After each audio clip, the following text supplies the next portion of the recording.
and welcome to the Whip 12 podcast. I'm Paddy Batman, your host for today, and this episode is a continuation episode from the last one that I did, episode 205, where Ramon and I looked at the profiles that were contained within the Mazebreaker box. So, why am I continuing this on?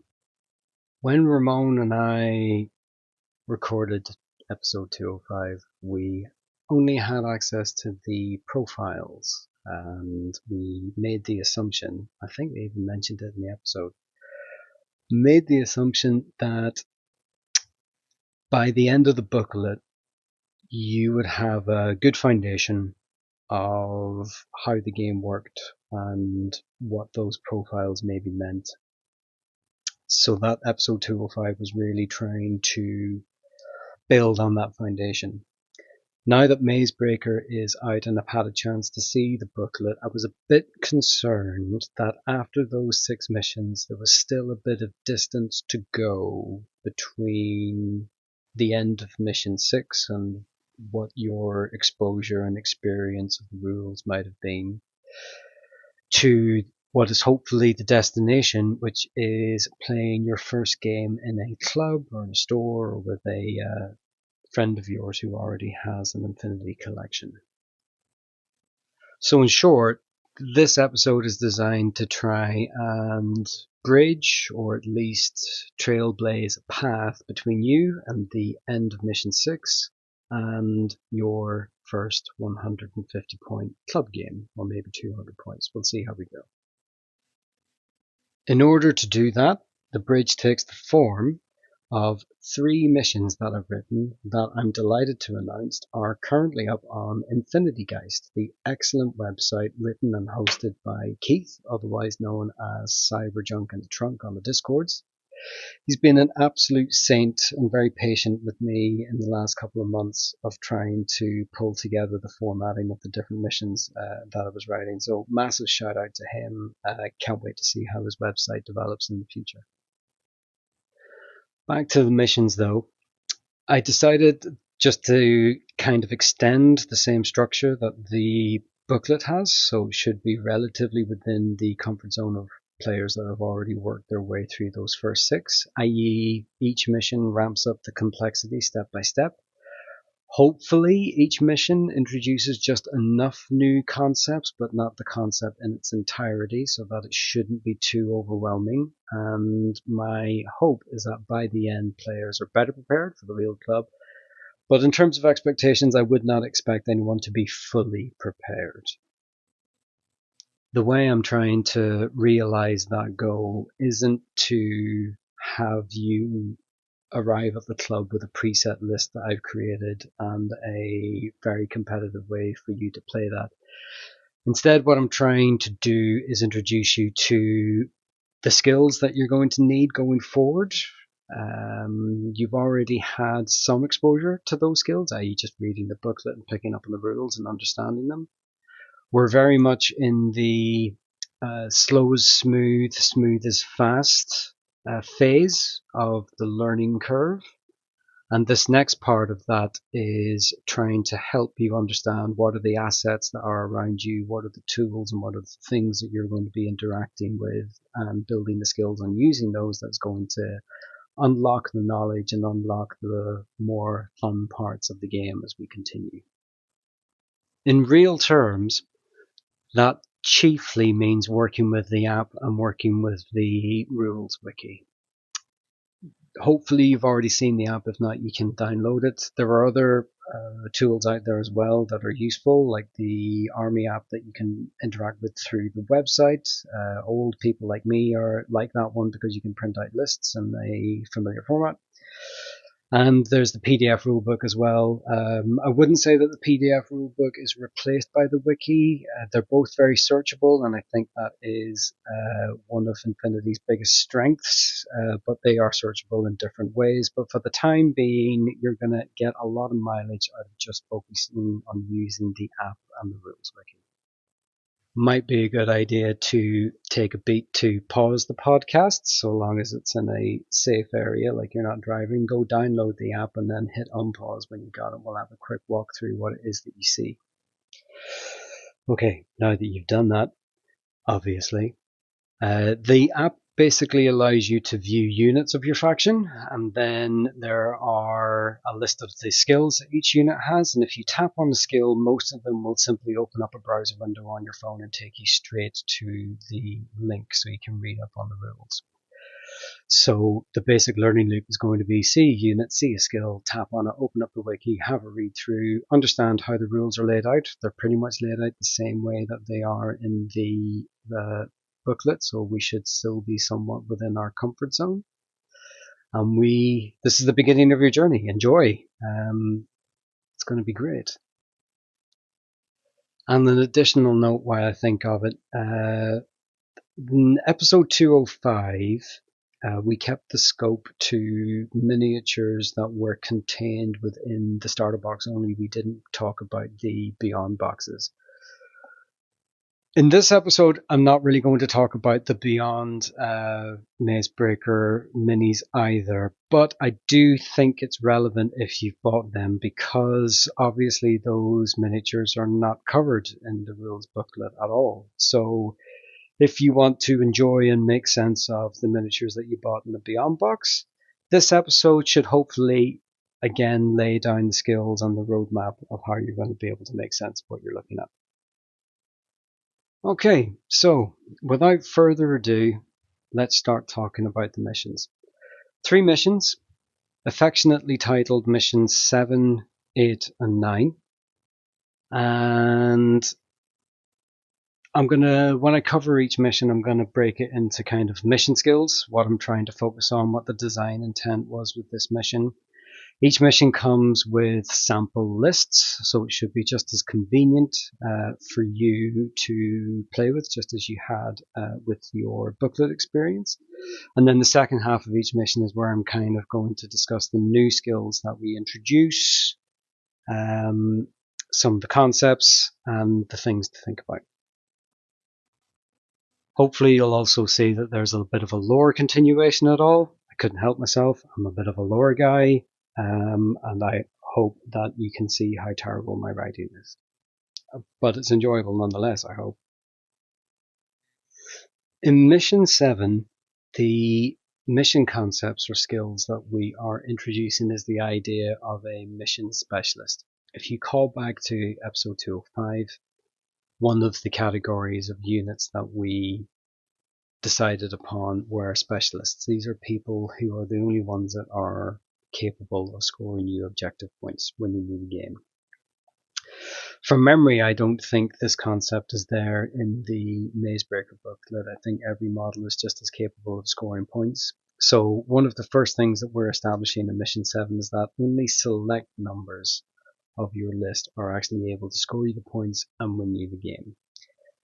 The other thing that you'll hopefully see when you read through the mission on InfinityGeist is you'll see that there are things such as mission-specific short skills. So your concept, or you're familiar with the idea that you've got basic short skills that are blue in the book, green coloured short skills that are things that you can only do for your second declaration in your active turn, and yellow ARO skills that you can only declare in your reactive turn, and red long skills that take up your whole order to use on your active turn. A mission-specific skill is essentially an extension of the same concept. It's a green short skill. You can only spend it on your active turn, and you'll see in the requirements section that there are only select numbers of models in your list that are able to declare it. Another thing about the Ruby mechanic that I threw in there, there's a little bit of a suspicion that in the Mazebreaker box, there's a fairly big bias that favors the OSS side. So when designing the mission, one of the things that I kind of wanted to introduce in Infinity is that you could play a mission where you take heavy losses, but you still win. The game is a bit more complicated than just kill everything. There is a time where that does work, but there's also games where it doesn't work. So with the Ruby mechanic, I wanted a a game mechanic that was a bit flip-floppy. So if you win it the first time, it's going to be harder for you to hold on to that points the next time. And who doesn't love a little bit of continuity in your game-to-game experience, as if we are trying to tell a story? Oh, love it. Anyway, serious face. So your lists, as I said, they're on the website, and we're going to use that as our first instance of how do I use the app to do stuff. On the website, you'll see that there is a code of what looks like nonsensical characters. The idea is that on your phone, you select that text and you copy it. I think it's even very convenient to do that on the InfinityGeist website because it is awesome. Once it is in your paste buffer, then you go over and you open up your army app, and there's an icon on the factions page on the top right hand side. If you tap that, you are invited to paste something in, and when you do, you should hopefully see that there is a list ready and waiting for you. As you're all extremely intelligent and handsome individuals, those of you will have noticed that the lists that you initially see for either faction in the Infinity app are pretty much identical to the ones that were played in Mission 6, maybe with one exception, which is the Bearcat. He's got a slightly different weapon. One thing I wanted to touch on, just the differences between the Mission 6 list of miniatures and the Mission 7 list that's contained in the app, is that you're going to see more of stuff. You're going to see more weapons. You're going to see more skills. That's largely noise for now.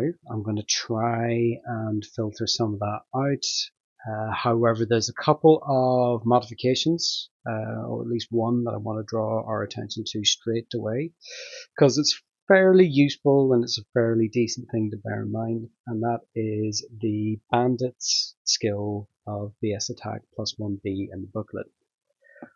When you look at the bandit's profile, you'll see instead of that he has got BS attack plus 1 SD or plus SD, and it's worthwhile discussing what that is for a second. So SD stands for special dice. It still allows you to roll the same number of dice as you did in the Mazebreaker booklet, i.e. one more than the burst of the weapon. But special dice are, as the name suggests, special. If you're familiar with D&D, this is the advantage mechanic. So add an extra dice to your dice pool, roll your dice, and then remove one. That's essentially all that this is. So instead of the bandit being able to roll 3 dice and score 3 successes, you roll 3 dice and then you choose the worst one to remove, which means that the bandit is only ever going to be able to score the same number of successes as the literal burst of his weapon. However, the reason why I wanted to draw attention to that, even though it sounds like it's a minor change, base attack plus 1B, which you'll see other models have, is typically only ever a bonus in the active turn, whereas special dice you're allowed to use in the reactive turn.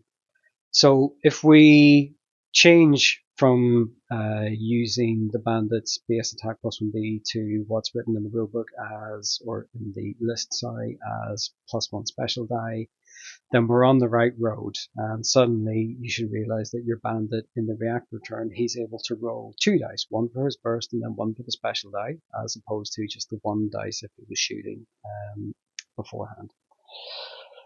So that's kind of one of the big, maybe that's the biggest rule change that I wanted to draw attention to at the moment, but now we're going to pivot back to talking about the app and the skills. And in this instance, I want to draw our attention to the territorial. So you're using the app, you can see the list of miniatures, you tap on the territorial, and it'll zoom over to the list of territorials. You can hit the play button on the top right hand corner, and then you're in play mode. So when you tap on a unit, you get their stats, you get their skills, and you get what their weapons have. If I recall correctly, depending on your screen size as well, there's a little bit of swiping left and swiping right that you're probably going to want to get used to. But you can do that in your own time. The main thing that I'm going to draw your attention to now is the idea that when you tap on a skill, it opens up a browser window and you can read in that skill. And in the territorial, I want you to tap on the marksmanship skill. There's two reasons for this. The first one is the marksmanship skill is short. It should be a great nugget of an example of this exact process of you see a skill, you tap on it, you read up on it, you learn it straight away. It's all very modular in this regard, or segmented. The second reason for doing this is that this is going to be a fairly good upgrade to your territorial. Now they get to ignore certain advantages that their opponents might have in terms of cover. If I recall correctly, this means that the territorial can shoot somebody who is claiming partial cover, but they will ignore the -3 to the target number that the territorial has to roll, but the opponents will still enjoy the +3 to whatever save it is. So that's kind of the first mission skill that I wanted to introduce this mission, special dice aside. The other thing that I wanted to throw in, and this is going to be an important one, is that in mission up to mission 6, you'll have experienced arrows. You understand that if an active model wanders inside of the line of fire of a reactive model, that triggers an arrow. So, don't mean to spoil it for you, but there are multiple ways for arrows to be triggered. It's not a long list. I think there's about 4 cardinal ones and a couple extra. But the only one that I'm going to be introducing at this stage is zone of control. So, what is zone of control? Around each model, zone of control is a volume that extends 8 inches outwards from the rim of the base, 8 inches from the top of the silhouette, and 8 inches from the bottom of the silhouette. So it's like a cylinder. If a model is active, i.e. you spent an order on them, within the zone of control of a reactive model, then that triggers an arrow. Notably, this means that you could trigger an arrow to a model and the two models may not see each other. And typically this just means that the model that's reacting, they get to declare a skill, and so long as that skill doesn't rely on having line of fire to the target, they'll pass requirements and they'll be able to perform that skill. Remember what I said about slow is smooth, smooth is fast. That's referring to making sure you understand the order expenditure sequence. But in practice, this means that most of your models are going to be declaring dodge if an active model triggers an arrow, because dodge doesn't require line of fire. And if you read up on dodge, you should see that there's a section there about what happens if you can't see. You take a -3 on your dodge roll. So just to summarize, zone of control, 8 inches around the rim of each model. And if an active model wanders within that area, either on the first short skill or the second short skill or the first opportunity, you check zone of control from the active model, so measure 8 inches, and that may give somebody a dodge. Why you might do that is can be handy to change your facing thematically, although I'm always cautious about giving thematic examples. It's as if you can hear their footsteps or you can hear them approaching, so you turn around or you see if you can turn around by using a dodge test to catch them on whatever corner they're coming around. So that's probably enough for zone control for the time being. And then finally, I'm going to introduce the idea of teardrop templates or direct template weapons. So if you've been hoking through your Mazebreaker box and you've assembled your terrain, you've probably seen that you've got 2 teardrop templates of varying sizes. One's really big, the other one's very sensible size. So those are called teardrop templates. Hopefully that's reasonably obvious as to why. And in the game, their rules are covered by the direct template weapons section, which you should be able to find. In simple terms, it's a BS attack. There are a variety of weapons. If you take a look at the weapons list, you'll be able to see whether or not it says small teardrop or large teardrop. In the list, if you take a look at the Bearcat and the Bandit, both have boarding pistols. That's a weapon that allows you to choose to either roll dice or to use the template mode. The Shavara has got a heavy riot stopper, which is a large teardrop. The Naga has got a nano pulsar, and the Azura has a pulsar as well. So those are all teardrop weapons. So how do they work? You will be used to rolling dice whenever you're taking a shot with a BS attack. So with a teardrop weapon, again, you declare BS attack. You declare what weapon you're using, so that's the point that you decide if you're going to use a teardrop weapon or not. And if you do, you don't roll to hit, you just place the template, and you see if you can catch the main target in the template. They just have to make contact with it. Thing to bear in mind is that by doing this, you won't face-to-face anything. So if you throw down a template and let's say that you're doing that in reactive, and for the second short skill they decide to shoot you, those dice are going to be normal.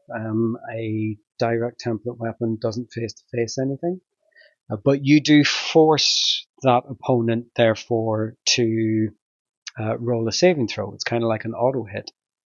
The only way to escape getting hit by a direct template weapon is to succeed a normal dodge roll. Why am I introducing this in Mission 7? One of the first things I think that is really useful for newer players of Infinity to learn is how to get comfortable with the reactive game.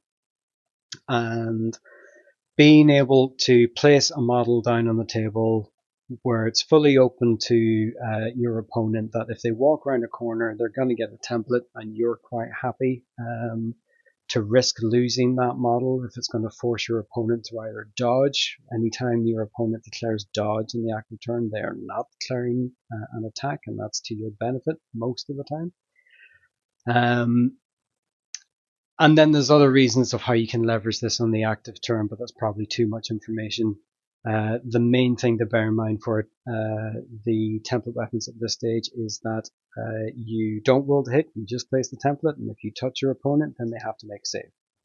And the other thing to bear in mind is that you won't be face-to-facing anything, so you might have to eat a hit if you're going to do that. Oh, and then one more thing that's amazing. Direct template weapons don't give cover bonuses. So if you are a lowly Naga hiding around a corner and you're out of camo, and someone wanders around the corner and they're going to shoot you with their dice, or you expect that's what they're going to do, you throw down your pulsar or your nano pulsar template, and then if they're going to shoot you, then they're going to eat that hit. They're not going to declare dodge. You're offering them a normal roll, but that saving throw that you're forcing them to make, they don't get to claim a cover bonus for it. Templates don't provide cover bonuses, so that's another thing to bear in mind. Alright, mission 8. Mission skills. What are we building on this time? So it's specialists again, but this time we're highlighting the mission specialists in some missions isn't always the same, and in this mission it's just hackers that can score. The other thing that you'll note when you read through the mission 8 briefing and you take a look at the mission short skills is that this time there is a whip test involved in executing the skill, and you might fail. That can be the story of many a game where you get bad luck on the dice, and there are some missions out there where not all specialists are built the same. Some get bonuses, some don't.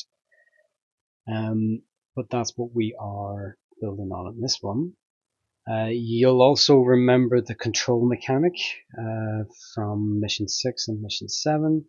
We're building that out again to include picking up and carrying things.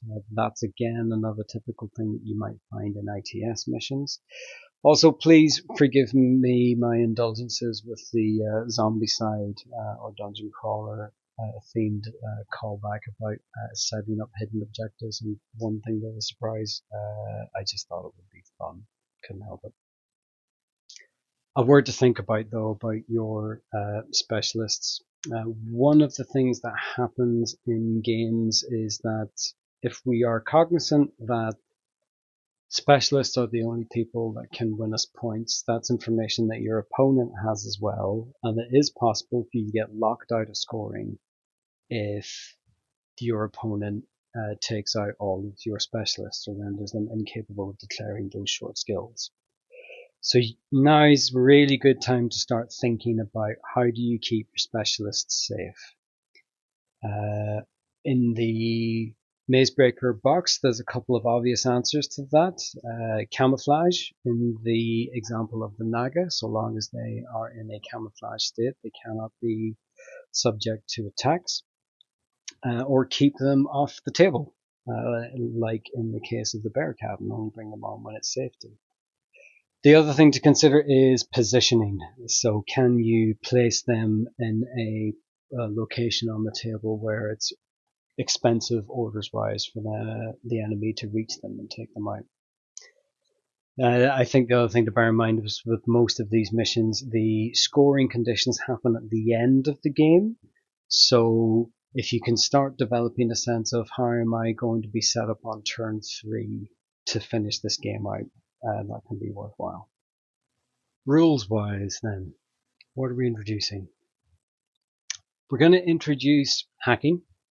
It's a large topic and it has a fairly impactful part of the game, but we're going to try and do our best just to get the basics established here and not to provide too much. Spoilers, remember when we introduced Zone of Control last mission? Well, just as I said about building on things that we introduce one mission from the next, Zone of Control does more than just generate arrows. If a model is a hacker, then their zone of control is their hacking area. Their hacking area is where they can use hacking skills, hacking programs, as we're about to see.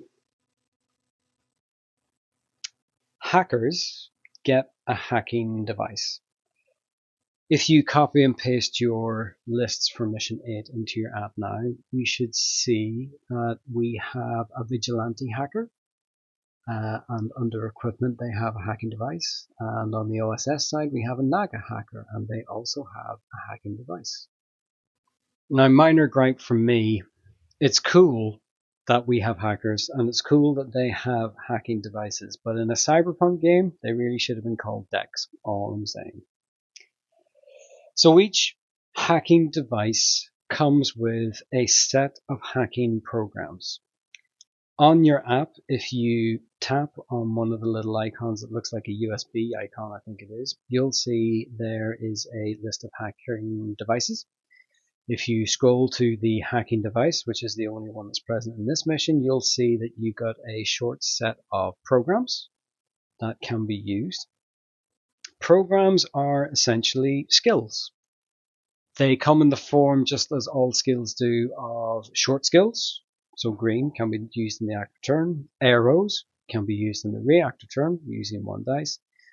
And long skills as well. But I think for the purposes of this missions, we're only really looking at the Oblivion, Carbonite, and Spotlight programs. So if you take a look at that table, that's going to be the meat and potatoes of understanding what hacking program to use. You should see that on that table they've got burst, so it's like a weapon. You should see that they've got an SR, so they set a save. The saves that anybody has to make against the hacking program is always against BTS, not ARM. And you'll also see, if we're worried about hacking, don't worry, these hacking programs, they inflict states, they don't inflict direct damage. So Oblivion will inflict the isolation state, Carbonite will inflict the immobilization state, and Spotlight inflicts the targeted state. All of these states are worth reading up on your own time. Some of them can get quite long, but in short, the main thing to bear in mind is that Oblivion will put you into isolated, which means that if you're generating a regular order, now it is a irregular order instead, so that model can't receive orders from its order pool either. You will also see for the Carbonite, the immobilized B, that basically means that you can only declare reset. Reset, by the way, is the hacking equivalent of a dodge. That's how you contest a hacking program. If you don't have a hacking device and you are targeted by a hacking program, or you think you might be, you can declare reset in advance, and then that's how you get to contest the roll, and that's also how you get out of the states that are inflicted. The main thing to also remember is that if you are a victim of one of these states, after, as in if you were to fail a roll against it, the state would be applied to you. You have that state now. That means that you also get a minus, which changes depending on which state it is on your reset roll. Again, enjoy clicking on the app and reading up on those particular states. And then targeted is a good one. It gives people a +3 to basically hit you. But the other thing to bear in mind is that not all hacking programs can be used on everything.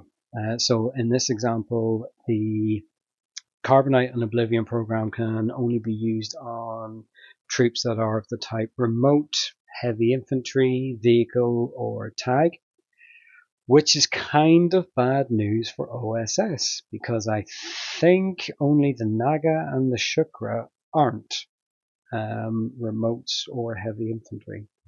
So the Corregidor player might feel that they've got a bit of an advantage here. But targeted or Spotlight, sorry, that's a program that can work on anybody. Also, while we're here, hopefully you can forgive me for taking the time to introduce the special die concept. The reason why I wanted to do that is for the OSS player. If you take a look at the Naga under their skills, you'll see for this hacking profile that they gain a bonus special die. So it's not only the bandits that get to enjoy things with special dice. The Naga, if they ever declare Carbonite, means that whatever dice they're rolling, be that in the active or the reactive turn, they get to add a special die to their dice pool when they throw. That's very cool. So that's probably plenty to cover about Mission 8. A light touch on hacking is probably quite relatively involved anyway, so I tried to make it as introductory as I can, but go, enjoy, and let me know how you get on. However, we are now going to move on to Mission 9, the final mission in our series. So in this case, you will note that the Ruby objective has changed. But it is reflective of a classified mission. As you get better at the game and more involved in the game and you play ITS missions, you'll find that there are classified objectives. In short, classified objectives come from a set deck of 20 cards. They're all known in advance. You draw 2, pick 1 and play 1.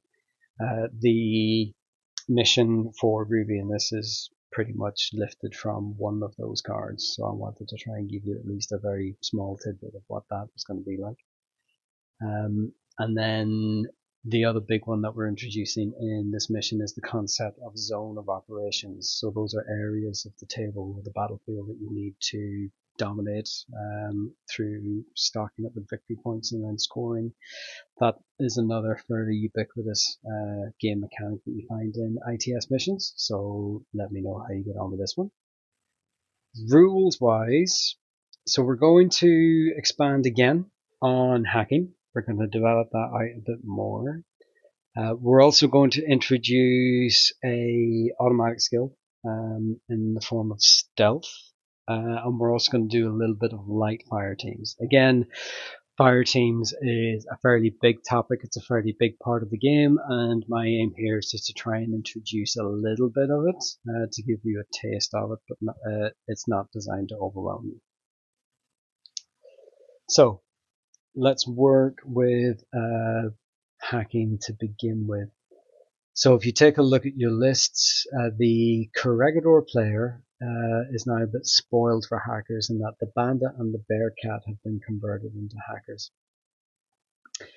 And if you pay close attention, you'll see that those are two killer hacking devices. As we said in the previous mission, the hacking things that you get to do is determined by the hacking device that you have, other special skills notwithstanding to a particular unit.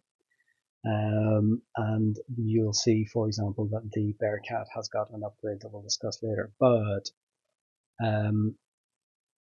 if you read up on the two killer hacking devices, you'll see that it has two programs. One is called Trinity, the other one is called Cybermask. Cybermask is, as I said, it's a long skill, and that gives you access to a different marker state. If you didn't already have an access to a marker state. You could have a read up on that if you like. I'm going to leave that to you. I don't think it's terribly necessary for this mission, but it's not like I'm going to tell you don't read up on that. Trinity is the main one that you're probably going to pay attention to, and it's one of the few hacking programs that you might want to be the most concerned about. I meant to say in the previous mission, don't worry too much in Mission 8 about the introduction of hacking. No one's going to die from a hacking device. You're not going to lose a unit. The most that's going to happen is that units are going to get like bogged down in different states that are annoying and time consuming to get out of. Killer hacking devices, as the name suggests, we do things that are a bit more permanent. However, again, not to worry you too much. The only people that can be the victim of a Trinity attack is other hackers. So bear that one in mind. However, it's not all going the Corregidor way. So we discussed that your zone of control, a model zone of control, is their hacking area. And anything that's within your hacking area could potentially be the target of one of your hacking skills.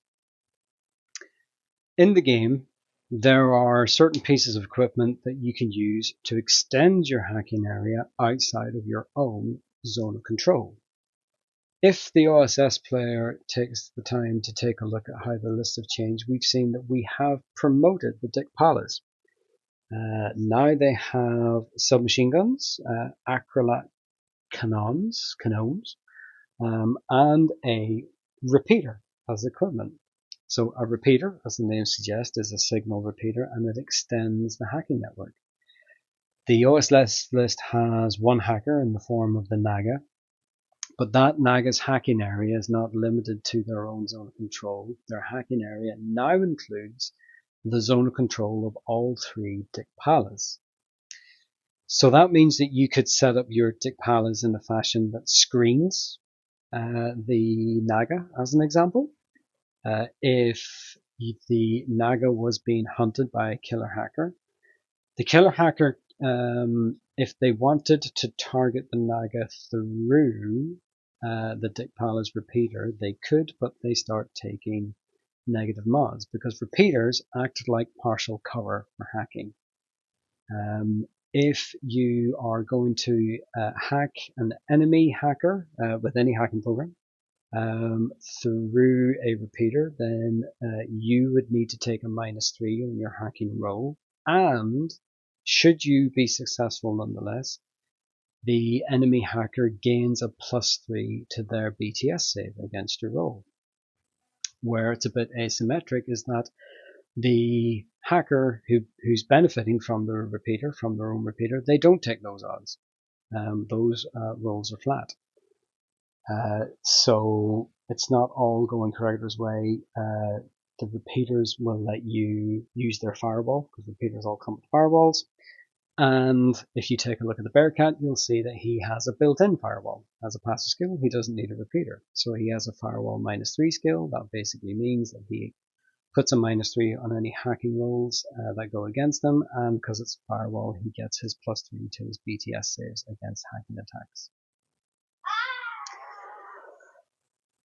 Okay, so that's probably enough for hacking for this series. There's even more that you could do, but if you've got that down, you've got a good foundation. Let's move on to stealth. So there's a few models on either side that have stealth. And do you remember what we said way back in Mission 7 when we introduced the idea of zone of control? Is that if you're wandering close enough to somebody, but they can't see you, they might hear you, and that might trigger an ARO. Well, stealth is a way, if so long as you use the subset of skills, which are mostly movement skills, it means that you can wander up to somebody and you won't trigger AROs through zone of control. Now, you must stay out of sight. You can still trigger a line of fire control, or a line of fire ARO, sorry. But you must stay out of line of sight, and if you wander up through zone of control, you can sneak up on somebody. It's a decent way of sneaking behind people if cover allows it, and you should also bear in mind that you can sneak up through repeaters as well. So the main thing to bear in mind is that when you read up on stealth is that you'll see the cancellation clauses of stealth are pretty important, because if you say, for example, with your second skill you choose to attack someone, attack skills are not covered by stealth, and if you do that, that cancels it for the whole order. So anybody who had a zone of control on you in your first move, they would suddenly get an ARO once you declared something that was not covered by stealth. But that's worth trying out. And then finally, light fire teams. So fire teams are a way of improving your order efficiency. At the moment, you spend one order, you activate one troop. There's a couple of mechanics in the games, I think, as I've said before, that you can spend one order and do something else, or something else in the cost, and you can activate more than one troop.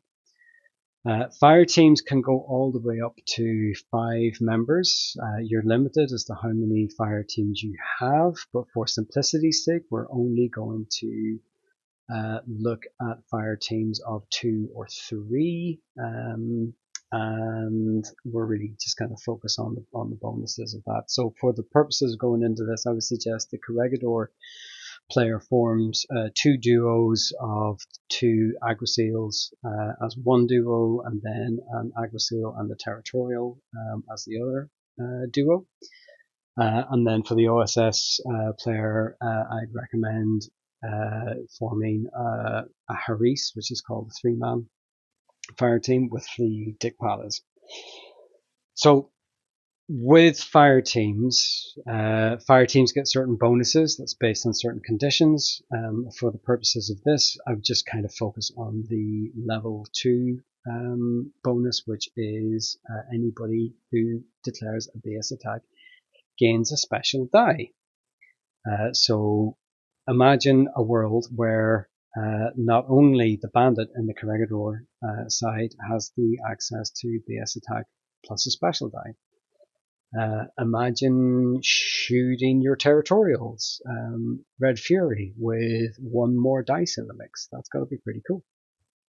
But more importantly, if we take a look at the Agroseals and the Dick Palas, you'll see that in their weapons selection, they've got some weapons that have range bands that are longer than others. I wanted to throw this in there as a bit of a taste so that you could maybe have 1 or 2 of your line troopers stood up at the beginning of the game in an ARO position, and if they're formed as a fire team, then that means that whenever they're shooting an ARO, that means that they get an extra die. And of course, it's special dice, so you have to discard 1 dice after you have rolled. That kind of ups your ARO game, similar to what we did in Mission 7 with the introduction of direct template weapons, is I'm trying to introduce the concepts that make your reactive game feel a little bit more stronger. The main things to remember about fire teams is that fire team members have to be within 8 inches. They have to be within zone control of each other. So with the duo, we're keeping that nice and simple. When you spend an order on one of them becomes the fire team leader, and that's the one that gets to shoot, and it's the only one that gets to shoot. But they could all dodge or they can all move. Again, you can just kind of read up on the fire team section, but take it slow with that because it's fairly involved. The main reason that I'm trying to draw your attention to is that for the purposes of drawing AROs, both models are active at the same time, so they are legitimate targets for the reactive player to say, I'm going to shoot that one because he's active, even though the other one is the fire team leader and is going to be the one that's going to be taking the shots. So as I hopefully say, fire teams, they can get pretty complex. This is meant to be just an introduction to them. Keep the sizes small, just 2 or 3. Maybe just experiment with setting up a couple of AROs. Maybe try shooting with the territorial a bit to get some tasty dice. And then hopefully that'll set the groundwork for you looking into more stuff later. Okay, so that's the end of all the missions. Quick recap. Mission 1, rules-wise, I'm introducing the app, looking up skills. Your first example is marksmanship. We introduce the idea of zone of control and that arrows can come from more than one place, and direct template weapons, the idea that you can simply throw down a template, not roll the hit, and you can maybe make a suggestion that the game is going to be more difficult than a shooting gallery for your opponent. Mission 2, we introduce hacking. Don't worry too much, it's just going to get annoying and difficult, but we're building on that zone of control, we're introducing access to different skills, and again, this all comes back to use the app, click on the skills, click on the tables, and that will be your reference to how to understand those. And then mission 3, we're going deeper into hacking, we're introducing different hacking skills. And we're introducing repeaters and firewalls, the idea that your hacking area can get bigger than just your zone of control. And then we're also doing just a little bit of stealth, the idea that some models can bypass zone of control arrows if they are careful with what they declare. And then finally, just a little bit of fire teams. Okay, so I really hope that you guys enjoy playing through those. I hope you find those informative. I hope you find that this is taking you further down the rabbit hole. And at the end of that rabbit hole, I really hope that there is a 150 point or 200 point game waiting for you with a local club or a store or a local player. And I really want to hear how you guys get on with that. There's a little bit of further reading that you could do. I was going to call it constitutional reading, not that it's particularly political or governmental in nature, but that you might do it on the loo in the morning. Don't sit there too long, though. I hear that's bad. Anyway, further reading. At the end of mission 6, they introduced a couple of long skills. I don't think I really introduced any long skills. Those are the red ones. But there's a couple of things that I thought that might be useful. The main one being suppression fire. So if you read up on suppression fire, it should be, again, a reasonably short skill. But again, in terms of upping your reactive game, suppression fire is a good way to do that in the early stages. We touched on fire teams a bit as part of the how do you increase your order efficiency, and in this instance, how you can also maybe project a bit more of a tougher reactive game.